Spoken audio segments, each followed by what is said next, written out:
Hey y'all, it's Maddie from the Itty Bitty Homestead Committee. I have a Breed It Better update, and it's actually a pretty cool one, so let's hop into it. So as a lot of you all know, I have Californian rabbits that we're working on breeding better. With that being said, a lot of our newer rabbits weren't having these really nice dark points that you see here on Hawk.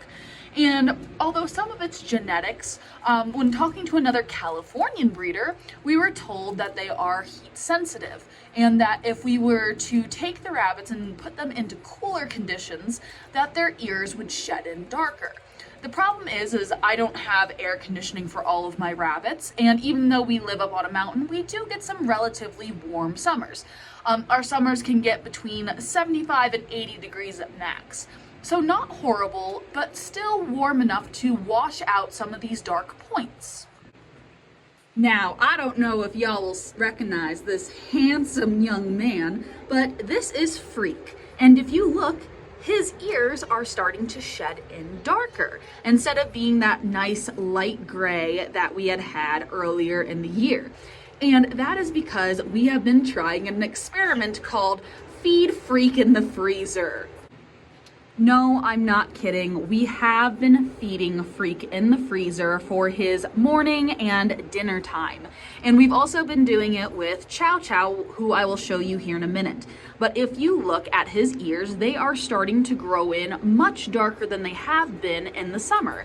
And the reason why we tried this was the Californian breeder we talked to actually suggested it. She actually said that she had some friends who had talked about trying it before, but she had never gotten the chance to try it. And that if I were to try it, I should definitely hit her up and text her and tell her if it works. And if you look at Freak, it is definitely working, although he does look a little bit silly. And then with Miss Chow Chow here, we've been doing it as well. And her fur on her ears is starting to come in dark, along with that little spot on her nose and her feet. So she is much darker than she was earlier in the year, where she just looked kind of like gray all over. I will say with Chow Chow though, she still chews on everything, including fingers. And it's nothing malicious, it is just Chow Chow thinks she needs to eat everything. Miss Chow Chow has been growing out beautifully. She is sitting at about 9 weeks right now and is about 4 pounds. So it's not as fast as we would like for the Californians to grow out, but still not horrible. And I can't wait to see how she does. She is just a sweetheart. And while I have you here, this is actually our cage of keepers from our silver fox litter and our Rex litter as well.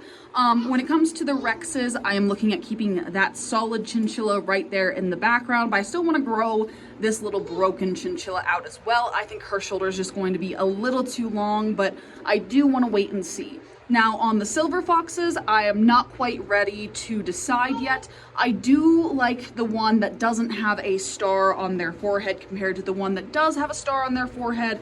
But other than that, there isn't really much to go on yet because they are all very equivalent in weight and very equivalent when it comes to their type.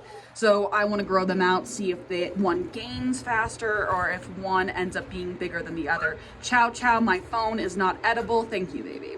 But I really like this one in the back corner, and I'm hoping that'll be the better option. If not, though, this little spunky pants is the other option. Then, of course, we have our mini Rexes that we are growing out. There is Miss Daisy and Blueberry, who we are planning on keeping. Everyone else will either be a soft or hard cull. And this beautiful little castor baby in the corner, that one right there, is looking at going to a new home in the next couple of days, which I'm super excited about because she does have beautiful type. I just, again, don't want any casters remaining in my program. But we'll see how it goes because that little doe in the corner, I like her so much. It's just she's a caster. But anyway, that's all the updates I have for y'all today. I need to pull this pan because it's starting to get a little too full. Thank y'all so much for watching, and I'll see y'all in the next one. Bye.